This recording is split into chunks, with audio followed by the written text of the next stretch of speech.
Bismillahirrahmanirrahim. Assalamualaikum warahmatullahi wabarakatuh. Saya Feby Dwi Salsabila akan memaparkan materi selanjutnya untuk memenuhi salah satu tugas mata kuliah agama yang kelima.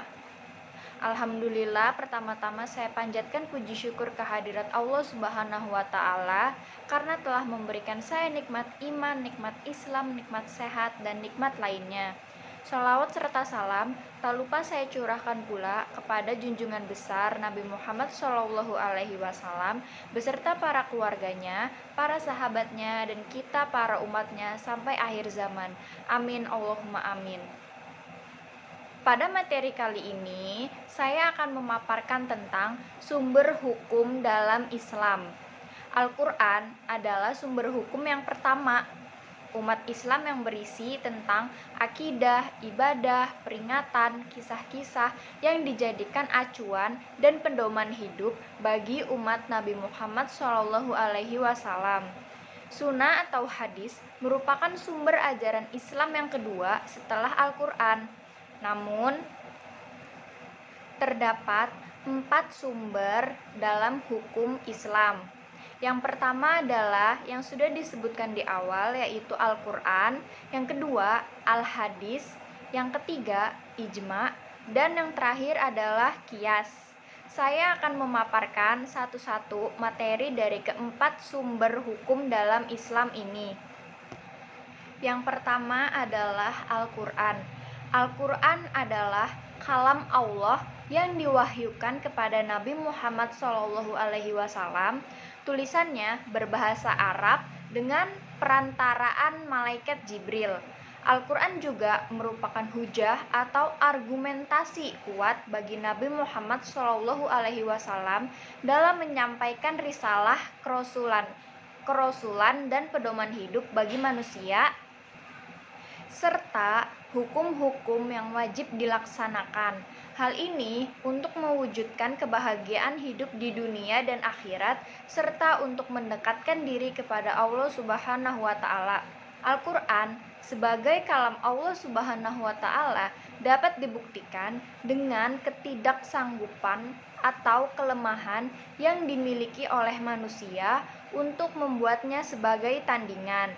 Walaupun manusia itu adalah orang pintar. Dalam surat Al-Isra ayat 88, Allah berfirman, yang artinya, katakanlah, sesungguhnya jika manusia dan jin berkumpul untuk membuat yang serupa dengan Al-Quran ini, mereka tidak akan dapat membuat yang serupa dengannya, sekalipun mereka saling membantu satu sama lain.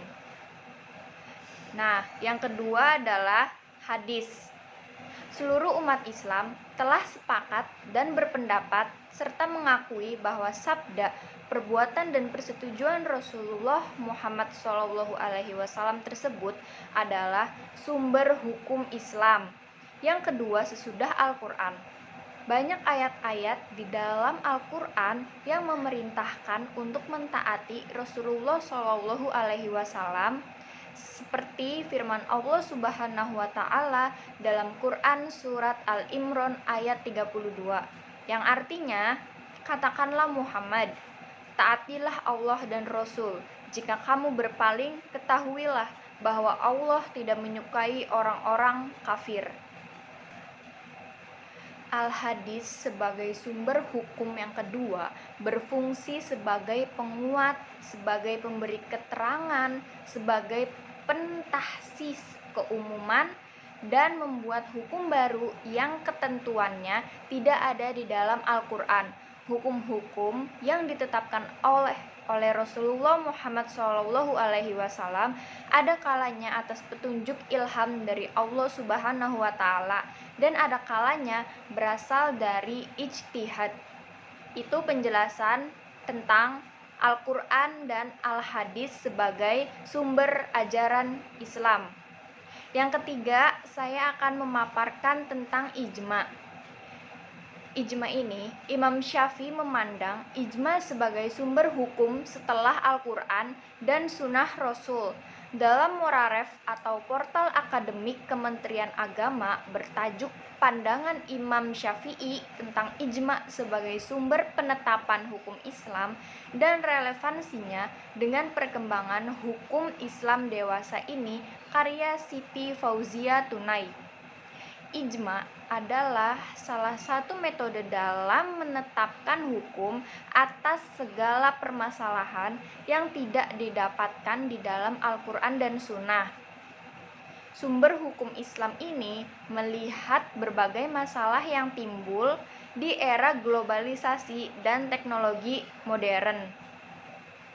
Jumhur ulama ushul fiqh yang lain seperti Abu Zahra dan Wahab Khalaf merumuskan ijma dengan kesepakatan atau konsensus para mujtahid dari umat Muhammad pada suatu masa setelah wafatnya Rasulullah Shallallahu Alaihi Wasallam terhadap suatu hukum syara mengenai suatu kasus atau peristiwa.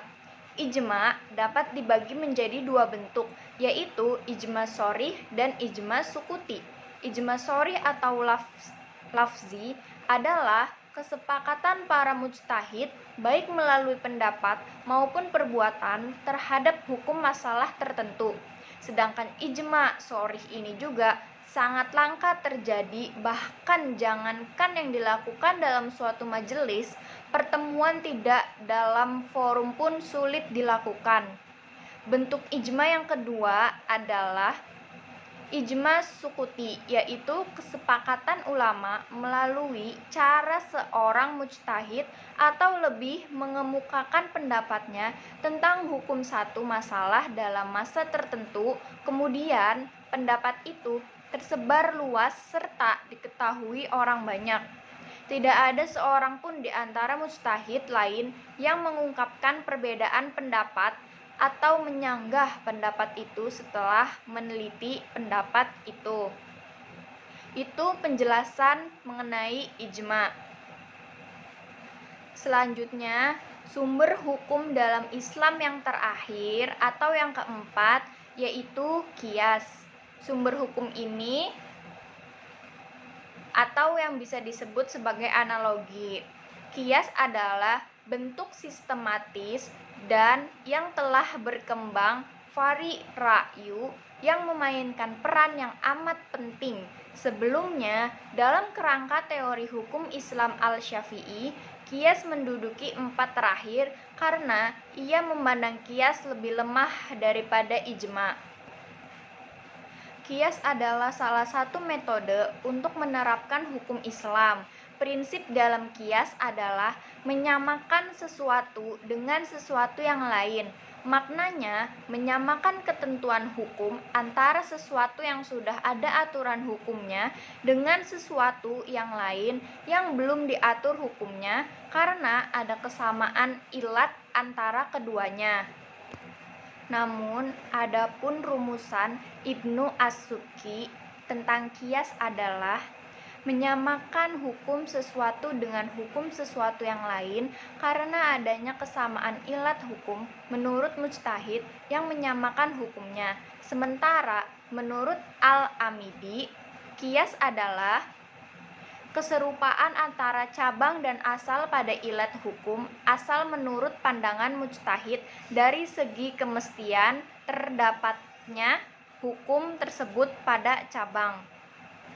Jelas adanya qiyas berdasarkan landasannya seperti firman Allah Subhanahu wa taala di surat An-Nisa ayat 59, terdapat pula di surat Yasin ayat 78 sampai 79, kemudian ada pula di surat Ali Imran ayat 13 dan surat Yusuf ayat 111. Sementara di surat An-Nahl ayat 66 Allah Subhanahu wa taala berfirman, "Wa innalakum fil an'ami la ibrah nuskikum mimma fi butunihi mim baini farsi wa damil labanan kholisan sa'igal lisyaribin."